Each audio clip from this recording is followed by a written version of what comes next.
Bismillahirrahmanirrahim. Assalamualaikum warahmatullahi wabarakatuh. Selamat pagi sahabat fitness mania dimanapun berada. Jumpa lagi dengan saya Ervan di channel Muscle Ervan, channel yang menyajikan berbagai tayangan edukasi seputar latihan di tempat gym ataupun di rumah dengan menggunakan alat atau tanpa menggunakan alat, hanya dengan menggunakan alat seadanya ataupun menggunakan beban badan sendiri. Sebelumnya saya menyapa pada para subscriber saya yang selalu mendukung channel saya, yang selalu memberikan komentar, yang selalu memberikan masukan-masukan. Terima kasih. Terima kasih. Saya ucapkan doa-doa kebaikan teman-teman semua. Semoga segala hajatnya dikabulkan, semoga diberi kesehatan, semoga segala rezekinya dilancarkan. Amin ya rabbal alamin. Nah, saya sudah latihan perut dengan menggunakan beban badan sendiri. Nanti disimak ya teman-teman. Jadi minggu tidak ada ceritanya rest day, tapi latihan sedikit pelan-pelan saja. Ini khusus untuk teman-teman yang mungkin masih belum bisa sempat ke tempat gym ya. Nah, baik, saya kali ini minggu ini akan membahas tentang namanya MMC, Mind Muscle Connection. Apa itu? MMC adalah mind, pikiran, muscle, otot, connection adalah jaringan atau keterhubungan. Jadi hubungannya dengan otot dengan pikiran itu sangat-sangat membantu pertumbuhan atau perkembangan dalam pembentukan ototnya teman-teman semua ya. Nah, kita yang ada yang namanya latihan keras dengan ambisi misalkan. Nah, itu kita ganti latihan cerdas dengan mind muscle connection. Nah, jadi begini teman-teman. Semua gerakan itu kan kita dikontrol oleh otak.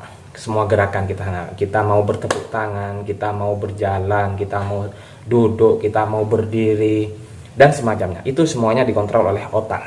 Nah, MMC, pada fitness, MMC itu terjadi pada sesuatu pada otot kita, pada otak kita yang disebut dengan neuromuscular junction. Neuromuscular junction. Apa itu?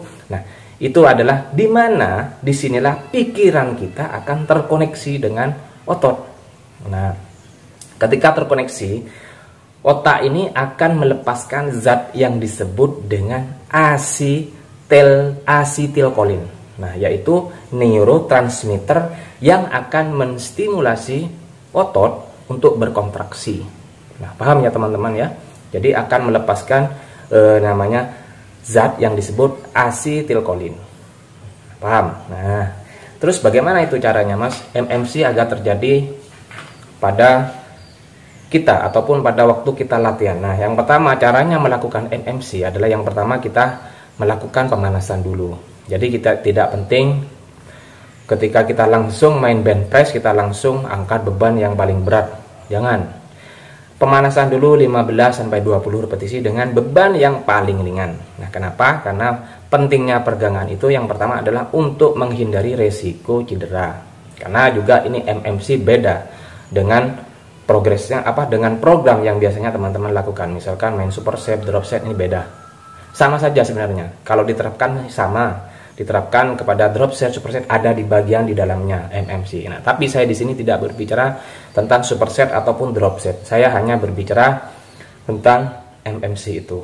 Ya, jadi yang pertama adalah lakukan pemanasan dulu, yaitu dengan beban yang paling ringan. Nah, yang kedua yaitu kita hilangkan ego kita ya teman-teman. Sekali lagi hilangkan ego kita. Kita nge-gym, kita latihan bukan untuk dipanggil paling wow, bukan untuk paling wah itu angkatannya paling berat, bukan. Hilangkan ego itu. Hilangkan sudah ambisi teman-teman semua ya. Karena apa? Karena bukan hanya kita tuh untuk yang katanya saya mengejar predikat paling baik, bukan. Karena ketika teman-teman merasa yang paling baik pasti ada yang paling baik. Ketika merasa teman-teman yang paling kuat maka akan ada yang paling kuat gitu. Jadi konsentrasi dan fokus pada kualitas angkatan pada setiap repetisi. Jadi fokus pada angkatannya. Ketika main bench press, fokus otot mana yang akan dilatih, yaitu otot dada. Sementara secondary-nya atau otot keduanya adalah otot tricep. Nah, paham ya teman-teman? Nah, ini nomor 2. Jadi singkirkan egonya teman-teman semua. Kemudian yang ketiga adalah lakukan gerakan perlahan. Jadi gunakan beban yang cukup, tidak terlalu berat, tidak terlalu ringan. Jadi pada saat teman-teman dorong positif, nah ini kan negatif kita turun, positif, statis puncak tahan. Nah, Ini tahan 3 detik, kita turun perlahan, rasakan main muscle connection-nya. Nah, otot mana yang akan dilatih? Pasti akan ini yang terasa, otot dada.